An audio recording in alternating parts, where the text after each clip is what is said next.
Bonjour à tous, dans cette nouvelle vidéo je vais vous présenter la griffe à molette qui est un outil très utile dans le cadre de la couture à la main.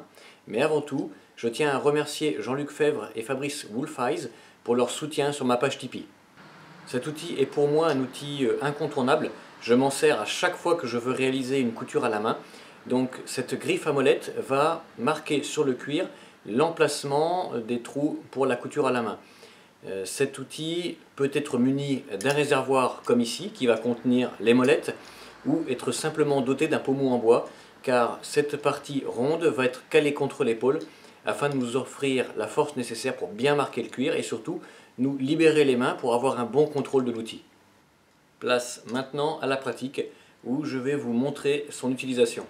Avant de pouvoir utiliser ma griffe à molette, je vais devoir réaliser un guide de couture. Donc j'ai deux options, soit le réaliser avec un compas point sèche, qui a l'avantage d'être souple, entre guillemets, de pouvoir s'adapter à toutes les formes, à toutes les courbes. Il va suivre facilement les contours de ma pièce.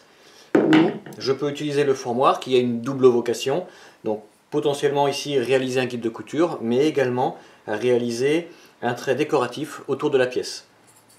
Donc ici, je vais devoir appuyer un petit peu plus, voilà, je vais faire mon marquage.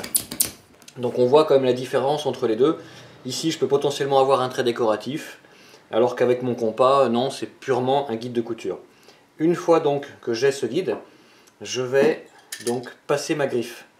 Ici, vous avez différentes molettes, donc comme je l'ai précisé, avec un réservoir qui va en contenir d'autres. Les molettes donc, sont faciles à retirer et faciles à changer. Le numéro qui se trouve indiqué sur la molette, ici molette numéro 7, indique le nombre de points par pouce. Donc plus le numéro est grand, plus vos points vont être denses. Donc pour passer la griffe, c'est assez simple. On va donc caler l'épaule contre le pommeau et on va suivre très précisément donc, le guide de couture qu'on a réalisé au compas ou au formoir.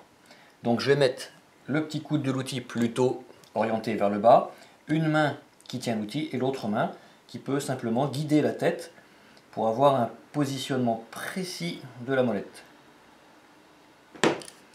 Voilà, donc maintenant que j'ai passé la molette, je sais où percer et comment incliner mon haleine, car dans le cadre du point sellier, c'est très important de respecter cet angle à environ 45 degrés pour mettre en valeur l'esthétique du point sellier. Donc à noter que dans les angles, on va avoir une petite particularité. Voilà. Donc je vais griffer ici à partir de mon angle. Je dois toujours avoir un trou dans l'angle. Donc je vais placer une dent voilà, dessus, sur mon angle. Je griffe. Et admettons que je veuille aussi griffer cette autre ligne. Donc je repars de l'angle et je griffe. Ce qu'on voit ici apparaître dans l'angle, c'est une croix. Et donc ici on n'aura pas à choisir dans quel angle percer. Ici ce sera l'haleine ronde qui fera le trou. Donc grâce à cette griffe on comprend voilà, donc, très bien pourquoi on perce rond dans les angles. Les molettes de base donc fournies avec les griffes à molette sont en général destinées aux droitiers. Mais il existe également des molettes pour gauchers. Donc la différence entre les deux, bien sûr, c'est l'orientation là, des petits traits qu'on a sur les molettes. Pour distinguer l'orientation, enfin pour savoir si c'est une molette pour droitier ou pour gaucher, il suffit de bien regarder les lames. Si je prends celle ici qui est à ma droite, si je regarde bien les petites lames, elles ont tendance comme ça à partir vers ma droite, alors que si je regarde les lames de ma molette pour gaucher, elles partent vers la gauche. Donc voilà, c'est assez facile à déterminer si vous possédez une molette pour droitier ou pour gaucher. Alors à savoir que les molettes pour droitier, effectivement, sont destinées aux droitiers et idem pour les gauchers. Mais ça peut être intéressant pour un droitier de posséder également une molette de gaucher.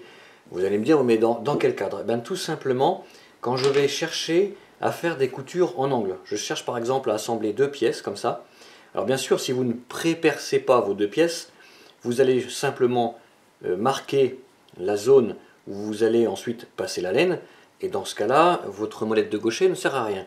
Mais dans des cas particuliers, notamment si vous voulez assembler des pièces avec des courbes, Là, ça va devenir un peu plus délicat, on va dire, donc il peut être parfois intéressant de pré-percer aussi cet autre côté. Et là, par contre, si je passe ici ma griffe de droitier et que je perce, je vais me retrouver en fait dans un angle inversé. Ici, il me faut, à cause de cet angle à 90 degrés, griffer avec une molette de gaucher. Ici, donc j'ai griffé ce côté avec la molette de droitier et cette autre partie avec la molette de gaucher. Donc là, j'ai déjà fait un pré-trou, voilà, j'ai placé mon aiguille pour que ça se tienne, juste pour la démonstration. Donc si je perce ici en respectant mon angle de droitier et que je cherche donc à sortir sur l'autre face,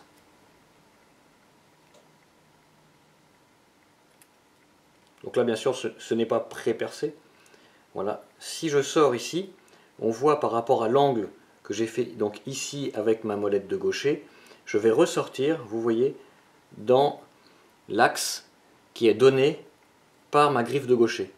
Alors que si ici j'avais pré-percé en droitier, ben je me serais retrouvé en fait à l'envers. Donc mes trous auraient été inesthétiques et pas positionnés comme il faut.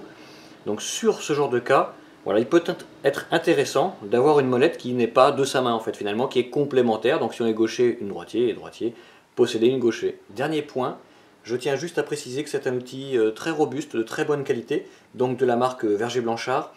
Ma griffe a plus de 10 ans et sur mes molettes je n'ai perdu aucune dent, je n'ai aucune dent d'abîmée ou de tordue. C'est vraiment un outil de très très bonne qualité.